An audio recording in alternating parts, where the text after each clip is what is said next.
किस तरह देखते हैं आप उनके ट्वीट को? देखिए, भारतीय जनता पार्टी की सरकार, एनडीए की सरकार, मोदी जी के नेतृत्व में काम करने वाली सरकार कोई भी लोकहित के जन कल्याण का फैसला करेगी, देश के हित को साधने के लिए कोई फैसला करेगी, ये तय है कि विपक्षी पार्टी होने के नाते बढ़ने वाली लोकप्रियता के चलते हुए उनके पेट में दर्द होना स्वाभाविक है और ये उस हुए दर्द की प्रतिक्रिया मात्र है। नरेंद्र मोदी जी जब 2014 में देश के प्रधानमंत्री बने, 2-3 तरह के संकल्प उन्होंने देश के सामने व्यक्त किए थे। पहला, मेरी सरकार गांव, गरीब, किसान, पीड़ित, शोषित, वंचित, दलित इन सब के जीवन में परिवर्तन लाने के लक्ष्य को लेकर काम करेगी। दूसरा, हम भारत की बेपटरी हुई अर्थव्यवस्था को पुनः सुदृढ़ करेंगे। तीसरा, भारत के हितों के साथ में कभी कहीं किसी तरह का समझौता नहीं करेंगे। 3 विषय थे मोटे, और इसके आधार पर, इन 3 विषयों के आधार पर हम भारत को सशक्त, संपन्न, समर्थ राष्ट्र, समृद्ध देश बनाएंगे। आज 11 साल बाद पीछे उठा करके देखिए, एक तरफ गरीब आदमी के जीवन में परिवर्तन लाने के लिए विभिन्न योजनाएं धरातल पर सफलता के साथ में उतारी गई, जिनका प्रभाव दिखाई देता है। 30 करोड़ लोग गरीबी की रेखा से बाहर निकल पाए। दूसरी तरफ भारत की अर्थव्यवस्था जो बिल्कुल बेपटरी थी, 11वें स्थान पर लटकी थी, इकोनॉमिस्ट प्रधानमंत्री होने के बावजूद भी उसमें किसी तरह का इजाफा नहीं हो पाया था। जहां अटल जी ने छोड़ा था वहीं पर थे, और भारत की अर्थव्यवस्था को या भारत को फ्रेजाइल 5 इकोनॉमीज में सम्मिलित किया गया था, साउथ अफ्रीका और इनके साथ में।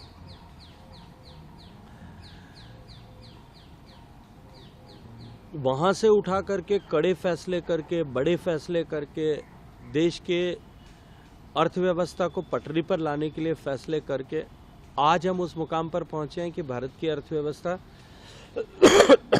उस फ्रेजाइल 5 से उठ करके रोबस्ट 5 इकोनॉमीज में आ गई। दुनिया के लिए इकोनॉमिक लाइट हाउस की तरह भारत की अर्थव्यवस्था काम कर रही है। हम चौथी बड़ी अर्थव्यवस्था हुए, तीसरी बनने की तरफ आगे तेजी से बढ़ रहे हैं। इस यात्रा में जीएसटी लागू होना, वन नेशन वन टैक्स लागू होना एक मील का पत्थर था, एक बहुत बड़ा कारक था। अनेक कारक थे, उसमें बहुत बड़ा कारक था।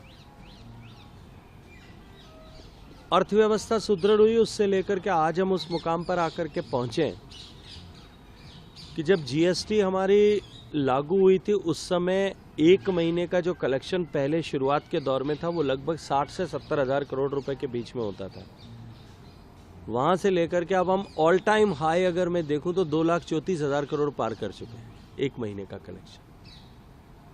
ईमानदारी से टैक्स कलेक्शन हो, जब इस दिशा में सरकार ने काम किया, टैक्स बढ़ा, देश की सरकार ने तय किया, माननीय प्रधानमंत्री जी ने तय किया, लाल किले के प्राचीर से इंगित किया, और जीएसटी काउंसिल ने नया निर्णय करते हुए इसको और रैशनलाइज किया। ऐसी सारी वस्तुएं जो सामान्य व्यक्ति के जीवन में उपयोग में आती है, ऐसी सारी वस्तुओं को या तो करमुक्त कर दिया गया या 5% में लाया गया। सिन गुड्स को छोड़ दें, इसके अतिरिक्त बाकी सारी वस्तुओं को 18% के दायरे में 28 से घटा करके लाया गया। पर्यटन मंत्री होने के नाते अगर मैं बात करूं तो होटल्स का रूम टैरिफ 1,000 रुपए तक पहले फ्री था, अभी भी है। जो अधिकांश नंबर ऑफ रूम्स हमारे हैं वो 7,500 रुपए से नीचे के रूम्स होते हैं। 7,500 रुपए तक के रूम टैरिफ पर जीएसटी को 12% से घटा के 5% कर दिया गया, और शेष 18% में यथावत रखा गया, उसमें वृद्धि नहीं। ये जो निर्णय किया गया, इसके चलते हुए सामान्य मानवी के जेब में टैक्स कम होने के कारण से कुछ पैसा बचेगा। अर्थव्यवस्था का सिद्धांत ये कहता है कि जब कभी भी लोगों के जेब में डिस्पेंसेबल इनकम होती है तो मार्केट बूम करता है और टूरिज्म बूम करता है। तो इन दोनों ही सेक्टर्स में एक नया उछाल देखने को मिलेगा, ओवरऑल मार्केट में भी और टूरिज्म के मार्केट में भी। और इससे अर्थव्यवस्था जो है और तेज गति के साथ में और बड़े व्याप के साथ में घूमेगी, तो भारत की इकोनॉमिकल ग्रोथ और ज्यादा होगी। देश के हितों के साथ में समझौता न करेंगे।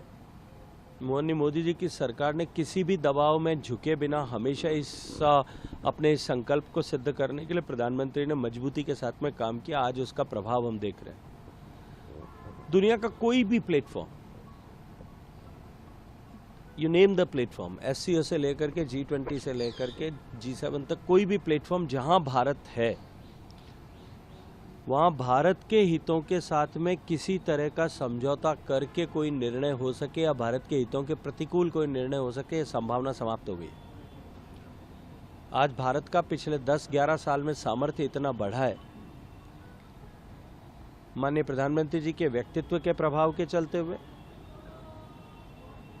और भारत की अर्थव्यवस्था के विस्तार और भारत की सामरिक शक्ति का विस्तार, भारत के द्वारा अपनी सामरिक ताकत का परिचय दूसरों को कराने के चलते हुए, तकनीकी के क्षेत्र में भारत द्वारा की गई प्रगति के चलते हुए, ये जो क्षमता भारत की पिछले वर्षों में बढ़ी है, नए भारत की पहचान जो है पूरे विश्व भर में नए सिरे से गढ़ी गई है। आज भारत के हितों से कोई समझौता हो सके, किसी प्लेटफॉर्म पर निर्णय हो सके, भारत के हितों के प्रतिकूल निर्णय हो सके, ऐसी संभावना नहीं है।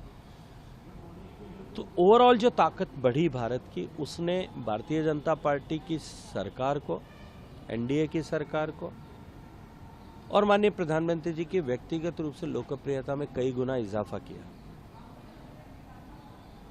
वो लोग जो GST लागू हुआ तब से लेकर के 2017 से लेकर के 2025 तक के चुनाव तक, 24 तक के चुनाव में इसको गब्बर सिंह टैक्स की संज्ञा देते थे। खुले मंच से जाहिरा ऐलान किया करते थे कि जब कभी हमारी सरकार आएगी, जो कभी आने वाली नहीं है अगले कई वर्षों तक, जब कभी हमारी सरकार आएगी हम इसको खत्म कर देंगे। वो अब यू टर्न करके ये कहने लगे कि ये तो हमारे नेता राहुल गांधी जी ने सुझाया था। ये राजनीतिक लाभ के लिए इस तरह की टिप्पणियां करना या हर विषय में अपना राजनीतिक लाभ खोजना, ये इनके चाल और चरित्र का हिस्सा है और इनके चेहरों को देश की जनता पहचान चुकी है। इसलिए मुझे नहीं लगता कि अब इन पर देश की जनता भरोसा करना कभी चाहेगी या करेगी। ये जो पूरा घटना